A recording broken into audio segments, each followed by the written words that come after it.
देवळा तालुक्यातील दहिवड येथील चोरसावडी धबधब्यात पाण्यात बुडालेल्या वडगाव पंगू तालुका चांदवड येथील ऋषिकेश शशिकांत संसारे वय 18 वर्ष याच्या मृत्यू प्रकरणाला आता नवे वळण मिळाले आहे।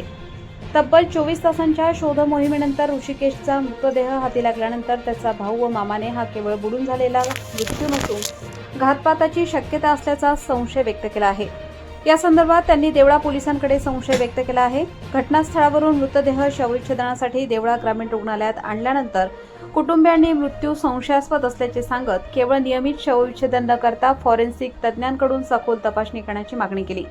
त्यानुसार मृतदेह पुढील वैद्यकीय तपासणीसाठी नाशिक जिल्हा शासकीय रुग्णालयात रवाना करण्यात आला असून तेथे फॉरेन्सिक तज्ज्ञांच्या उपस्थितीत शवविच्छेदन करण्यात येणार आहे।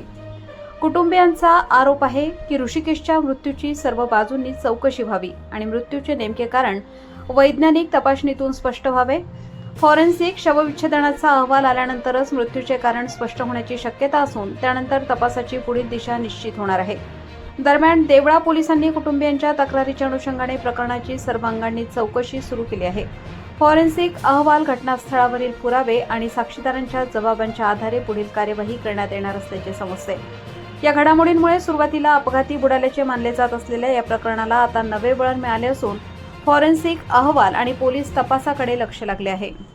देवळा तालुक्यातील दहिवड आणि चिंचवे शिवारातील चोरचावडी धबधब्यावरती पर्यटनासाठी चांदवड तालुक्यातील वडगाव पंगू येथील ऋषिकेश शशिकांत संसारे हा 18 वर्षीय युवक आपल्या मित्रांसोबत मंगळवारी या ठिकाणी पर्यटनासाठी आला होता आणि दुर्दैवाने त्या धबधब्याच्या चोरचावडी धबधब्याच्या त्या ठिकाणी त्याचा पाय घसरून तो पाण्यात पडल्याची प्राथमिक माहिती मिळाली आणि त्याच्यानंतर त्याचा कालपासून शोध घेण्यात येत होता। रात्री उशिरापर्यंत स्थानिक पोहणारे मालेगावच्या अनुभवी पोहणाऱ्यांच्या मदतीने काल उशिरापर्यंत पाण्यात त्याचा शोध घेतला जात होता, मात्र तो आढळून आला नव्हता। आज पुन्हा राज्य आपत्ती व्यवस्थापन दलाच्या धुळे येथील 30 जवानांच्या मदतीने सकाळपासून पुन्हा या शोध मोहिमेला सुरुवात करण्यात आली होती आणि आता नुकताच त्याचा मृतदेह हाती आलेला आहे।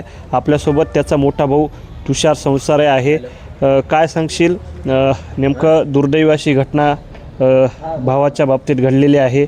अतिशय वाईट असा प्रसंग आहे तुमच्या कुटुंबावर, परंतु आता त्याचा मृतदेह देवळा ग्रामीण रुग्णालयात शवविच्छेदनासाठी आणण्यात आला होता।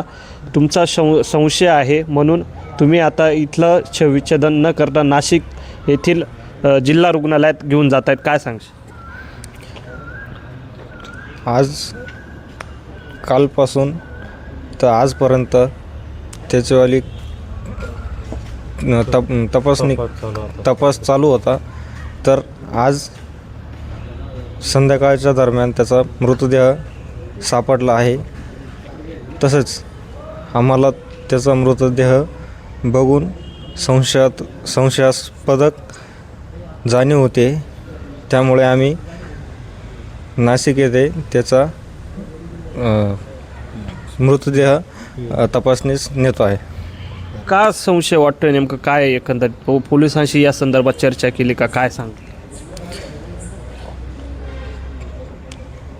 पोलिसांची चर्चा करून आणि त्याचा मृतदेह स्वतःच्या डोळ्यांनी बघून संशयास्पद वाटला आम्हाला, त्यामुळे आम्ही त्याचा मृतदेह नाशिक येथे नेतो आहे। म्हणजे घातपात झाल्याचा तुम्हाला संशय वाटतोय का, नेमकं काय? हो, आम्हाला त्याचा घातपात झाल्याचा पूर्ण संशय वाटतोय। ह्या संदर्भात तुम्ही पोलिसांशी काय चर्चा केली, पोलिसांचं काय म्हणणं? पोलिसांनी तसा तपास करण्याचे आम्हाला सांगितलं। आम्ही तसं जर असेल तर आम्ही तपास करू त्याचा पूर्ण तपास करू आणि तुम्हाला न्याय देण्याचा प्रयत्न करू। आपल्यासोबत त्याचे मामा आहेत। काय ऋषिकेशच्या बाबतीत दुर्दैवाची घटना घडलेली आहे। एक 18 वर्षीय घरातील कर्ता युवक सोडून गेलेला आहे. अतिशय दुर्दैवी आणि दुःखदायक हा प्रसंग आहे. मात्र मृतदेह 24 तासानंतर पाण्यातून शोधण्यात SDRFच्या जवानांना यश आलं आहे. मृतदेह ॲम्ब्युलन्सद्वारे आता देवळा ग्रामीण रुग्णालयात शवविच्छेदनासाठी आणण्यात आला होता. मात्र तुम्ही त्या ठिकाणी संशय व्यक्त केला आहे, त्याच्यामुळे इथलं शवविच्छेदन थांबून मृतदेह शवविच्छेदनासाठी नाशिकला घेऊन जाण्यात येत आहे. काय नेमका संशय वाटतोय तुम्हाला? आम्हाला संशय असा वाटतो, त्याला 8 मुलांबरोबर तो आलेला होता इथं. तर त्या 8 मुलांपैकी एकच मुलाला तो ओळखत होता. इतर जे 7 मुलं आहेत त्यांना तो ओळखत नव्हता आणि त्यांच्याशी त्याचा काही संबंधही नव्हता. आणि असं आम्हाला माहिती पडलं आहे तो ओळखत नव्हता त्यांना आणि त्या मुलांनी त्याचा घातपात केलेला आहे असं आम्हाला खात्री आहे. त्याच्याबरोबरच्या मित्रांना? हो, त्याच्या मित्रांनीच त्याचा घातपात केला आहे. कारण त्यातील एका मुलाने ना त्याला जीव मारण्याची धमकी दिलेली होती. कधी नेमकं हे कधी समजलं तुम्हाला? कोणी धमकी दिलेली? हे मला त्याच्या भावाकडून समजलं.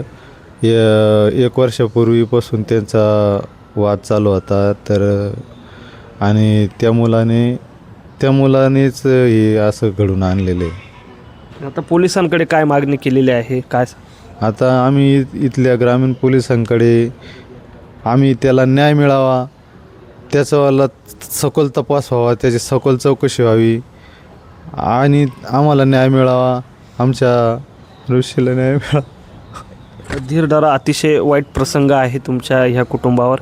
परंतु तुम्ही जो संशय व्यक्त करतायत की घातपाताचा हा काही प्रकार तुम्हाला वाटतोय, त्या दृष्टीने निश्चितच पोलीस तपास करतील आणि तुम्हाला तो योग्य ते न्याय निश्चितच मिळेल. खरं तर अतिशय दुःखदायक असा हा प्रसंग आहे. ऋषिकेशचा भाऊ आपल्यासोबत होता, त्याचे मामा आपल्यासोबत होते. मृतदेह ताब्यात घेण्यात आलेला आहे. शवविच्छेदनासाठी देवळा ग्रामीण रुग्णालयात आणण्यात आला होता. मात्र शवविच्छेदनास या ठिकाणी कुटुंबियांकडून नकार देण्यात आलेला आहे. नाशिक येथील जिल्हा रुग्णालयात शवविच्छेदन करण्यात यावं अशी त्यांची मागणी होती. त्या दृष्टीने आता रुग्णवाहिकेद्वारे नाशिक येथे रवाना करण्यात येत आहे. मात्र या सगळ्या प्रकरणात एक धक्कादायक वळण यांच्या प्रतिक्रियेतून आपल्याला दिसत आहे की काहीतरी ऋषिकेशच्या बाबतीत घातपाताचा संशय त्यांनी व्यक्त केलेला आहे. याची सखोल चौकशी करून आम्हाला न्याय द्यावा अशी मागणी या कुटुंबियांकडून करण्यात येत आहे. प्रबंधभूमी महाराष्ट्र न्यूजसाठी सोपान सोनवणेसह वैभव पवार, देवळा.